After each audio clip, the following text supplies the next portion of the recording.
हाय किसान भाई, नमस्कार। मैं मुलायम यादव आज के इस वीडियो में आपको बहुत इंपॉर्टेंट चीज़ बताने वाला हूं। इसके साथ साथ मैं इस वीडियो से छात्रों को भी काफ़ी फ़ायदा होगा, क्योंकि बहुत सारी फसलों का जो न्यूनतम समर्थन मूल्य है कंपटीशन में भी आते हैं। आज लोग समझ ही गए होंगे। आज के इस वीडियो में हम आपको न्यूनतम समर्थन मूल्य के बारे में बात करेंगे, जिससे हमारे किसान भाई जो हैं उनको इस वीडियो के द्वारा पता चल जाएगा कि किस फसल को 2020-21 के लिए गवर्नमेंट ने या भारत सरकार ने कितना न्यूनतम समर्थन मूल्य लागू किया है। तो सबसे पहले हम इसमें 3 चीज़ों पर बात करेंगे कि फसलों का न्यूनतम समर्थन मूल्य क्यों डिसाइड किया जाता है या लागू किया जाता है, और इसको कैसे निर्धारित किया जाता है, और इससे किसानों को क्या फ़ायदा है। आपको पता है हमारे भारत सरकार के जो प्रधानमंत्री जवाहरलाल नेहरू जी ने 1964 में सबसे पहले न्यूनतम समर्थन मूल्य के बारे में बात की थी। उनको ये लगा कि किसान हमारे जो उत्पादन करते हैं उनको कम से कम इतना रुपए में बेचें कि उनको हानि ना हो। तो 1964 में कमेटी गठन की गई कि उनको CAP के रूप में, जिसको कहा गया कृषि मूल्य आयोग के रूप में 1965 में इस पर फाइनली सिग्नेचर किया गया और उसको पास कर दिया गया। 1966 और 67 के सेशन में सबसे पहले फसलों पर न्यूनतम समर्थन मूल्य लागू की गई। तो जो सबसे पहले न्यूनतम समर्थन मूल्य लागू किया गया था वो गेहूं पर ही किया गया था, बाद में अन्य फसलों पर किया गया। जब गेहूं पर न्यूनतम समर्थन मूल्य लागू किया गया तो किसानों को ये लगा कि हमको जो है अधिक से अधिक उत्पादन होने के बावजूद भी हम उसको अच्छे मूल्य पर बेच रहे हैं, तो वो अन्य फसलों की खेती छोड़कर गेहूं पर अधिक जोर देने लगे। इसके कारण बाद में धान पे भी न्यूनतम समर्थन मूल्य लागू किया गया। उसके बाद में और भी फसलों पर न्यूनतम समर्थन मूल्य लागू किया गया। अभी तक जो हमारा भारत सरकार है लगभग 23 फसलों पर न्यूनतम समर्थन मूल्य देती है, जिसमें से 7 हमारे सीरियल्स हैं और 7 ऑयल सीड हैं और 5 जो है पल्स क्रॉप हैं और 4 कमर्शियल व्यावसायिक फसलें हैं। इन फसलों पर उत्पादन न्यूनतम समर्थन मूल्य देता है। सबसे पहले हम लोग बात करते हैं न्यूनतम समर्थन मूल्य किस तरह से निर्धारित किया जाता है। अब इस न्यूनतम समर्थन मूल्य निर्धारित करने से पहले आपको लागत मूल्य जानना जरूरी होगा, जिसको कहते हैं cost of price, cost of cultivation.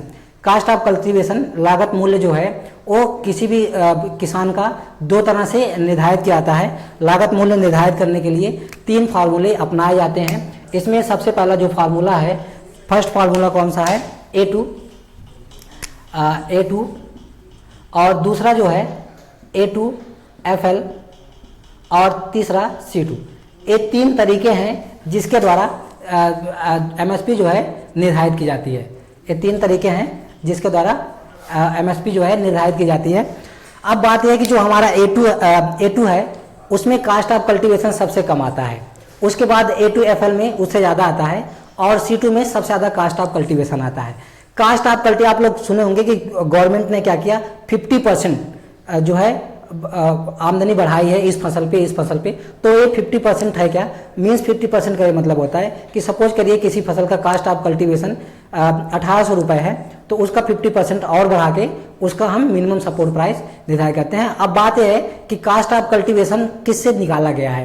Cost of cultivation में हमने बात किया था कि सबसे पहले A2 जो है सबसे सिंपल होता है कास्ट ऑफ कल्टीवेशन में MSP निकालने के लिए। A2 से हम जब MSP निकालते हैं तो जो हमारा कास्ट ऑफ कल्टीवेशन का बेसिक लागत लगती है बस उसी को काउंट करते हैं। इसमें है बीज, फर्टिलाइजर, सिंचाई और जुताई, ये सब चीज़ें शामिल होती हैं। जब हम A2FL के साथ करते हैं मिनिमम सपोर्ट प्राइस या न्यूनतम लागत मूल्य निकालते हैं, तो इससे क्या होता है कि A2 जो है A2 के साथ साथ हम फैमिली लेबर भी जोड़ते हैं, क्योंकि जो हमारे किसान भाई होते हैं उनका जो परिवार होता है दिन रात जो है खेतों में काम करके उसका उत्पादन बढ़ाता है, फसलों का उत्पादन बढ़ाते हैं, लेकिन उसका जो चार्ज होता है लेबर चार्ज A2 में नहीं जोड़ा जाता है, क्योंकि वो भी मेहनत करते हैं, उसका भी चार्ज होना चाहिए। तो दूसरा जो तरीका है A2FL का, इसमें लेबर चार्ज भी जोड़ा जाता है। इससे जो है कास्ट ऑफ कल्टीवेशन थोड़ा सा और ज़्यादा हो जाता है। तीसरा नंबर आता है C2 का। C2 जो है कास्ट ऑफ कल्टीवेशन का जो C2 मेथड है, C2 मेथड में ही कि जो cast of cultivation C2 method से ही MSP डिसाइड करने का MS स्वामीनाथन ने सबसे पहले प्रपोजल भेजा था CACP के पास, लेकिन वो लागू नहीं हुआ। जो हमारा भारत सरकार है जब C2 के द्वारा अगर मिनिमम सपोर्ट प्राइस निकालता है कास्ट ऑफ कल्टीवेशन के लिए, तो जो कास्ट ऑफ कल्टीवेशन C2 के लिए आता है उसमें क्या है कि C2 में आपको मालूम है A2 में केवल हमारा बेसिक जो उत्पादन खर्च होता है वो लगता है। A2FL में क्या है कि साथ साथ में फैमिली लेबर भी जुड़े होते हैं जो हमारा बेसिक इक्विपमेंट है उसके साथ साथ में। और जो हमारा C2 है ए, इससे कास्ट ऑफ कल्टीवेशन बहुत ज़्यादा आता है। इसके द्वारा ज़्यादा आने का रीज़न ये है कि जिस लैंड पे किसान खेती करता है उसका भी रेंट शामिल होता है। तो इस तरह से 3 तरीकों से कास्ट ऑफ कल्टीवेशन निकाला जाता है। कास्ट ऑफ कल्टीवेशन में ही वृद्धि करके मिनिमम सपोर्ट प्राइस निकाली जाती है। मिनिमम सपोर्ट प्राइस से किसानों को फायदा इस तरह से होता है कि सपोज करिए किसी भी किसान का अगर मिनिमम कास्ट ऑफ कल्टीवेशन है 1868 रुपये है, तो ये 1868 रुपये वो उसका कास्ट ऑफ कल्टीवेशन है और उतना ही रुपए हम मिनिमम सपोर्ट प्राइस डिसाइड कर देंगे तो किसानों को फायदा नहीं होगा।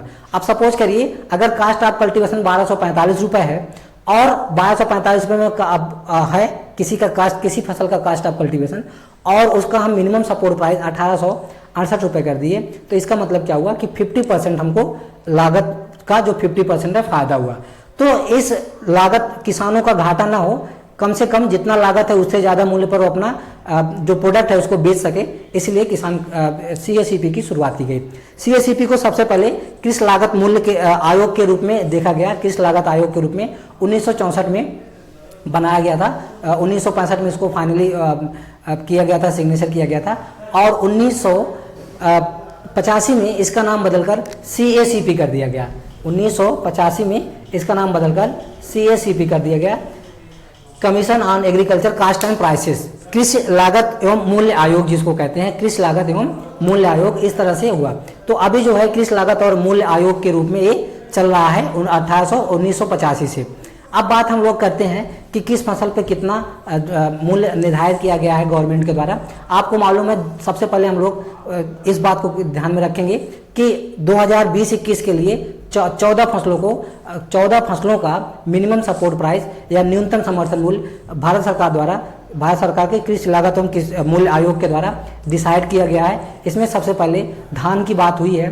धान का 2 ग्रेड है, एक तो सामान्य है, दूसरा उसका A ग्रेड है। तो अगर हम सामान्य की बात करें, पिछली बार अगर देखा जाए तो सामान्य धान के लिए 1815 रुपये न्यूनतम समर्थन मूल्य लागू डिसाइड किया गया था भारत सरकार द्वारा।